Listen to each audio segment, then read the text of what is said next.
साथ जुड़ने के लिए और अपने इंसाइट्स हमारे साथ शेयर करने के लिए। तो इमरान जी को आपने सुना, तमाम बातें यहाँ पर बिल को लेकर बोलते हुए नजर आए, क्या कुछ उनका रिएक्शन है।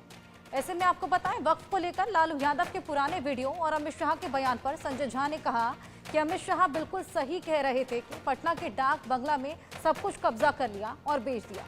इस पर कठोर कानून जरूर आना चाहिए। हमारे साथ संजय झा जी हैं।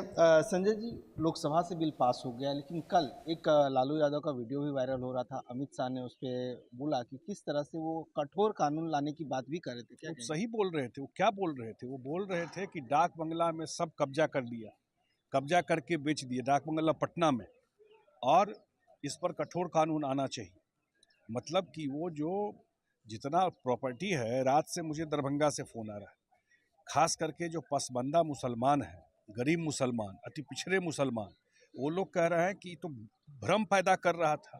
कल जो गृह मंत्री का भाषण हुआ है, तब हम लोगों को समझ में आया है कि पहले से जो बना हुआ है उसको कोई दिक्कत नहीं है, और ये कब्जा करके लोग बैठे हुए थे।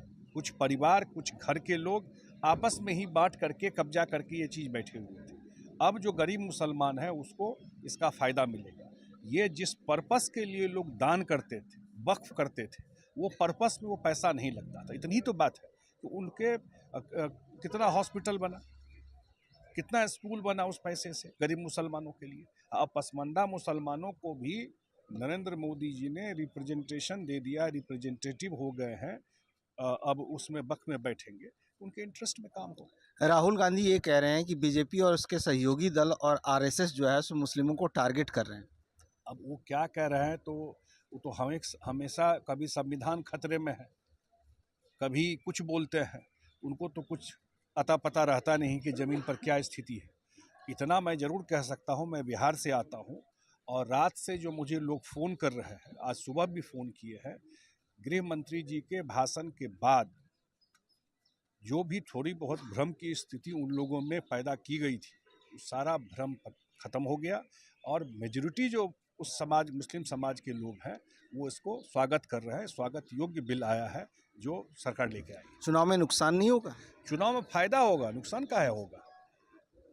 अब आप मुझे एक चीज़ बताइए, कांग्रेस वाले बोल रहे हैं, मैं हमेशा बोलता हूँ कि सबसे बड़ा दंगा बिहार में कांग्रेस के टाइम में हुआ, भागलपुर दंगा, और 15 साल आरजेडी और कांग्रेस की सरकार रही, उनको न्याय नहीं मिला।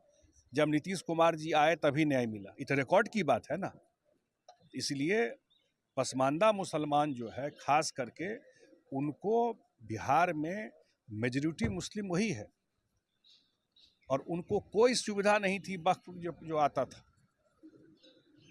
तो अब उनको लग गया है कि नहीं भाई, सरकार तो सही में चाहती है कि ट्रांसपेरेंट, पारदर्शी तरीके से इस पैसे का यूज हो।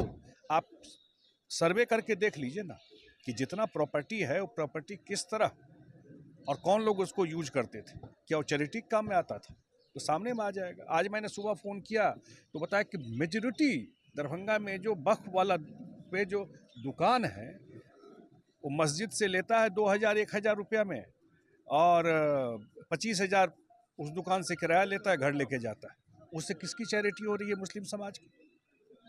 ये सब चीज़ दुरुस्त हो जाएगा इससे। धन्यवाद। मनोहर केसरी, इंडिया न्यूज़ दिल्ली। इसी के साथ वक्त एक छोटे से ब्रेक का है, जल्द हाजिर होंगे।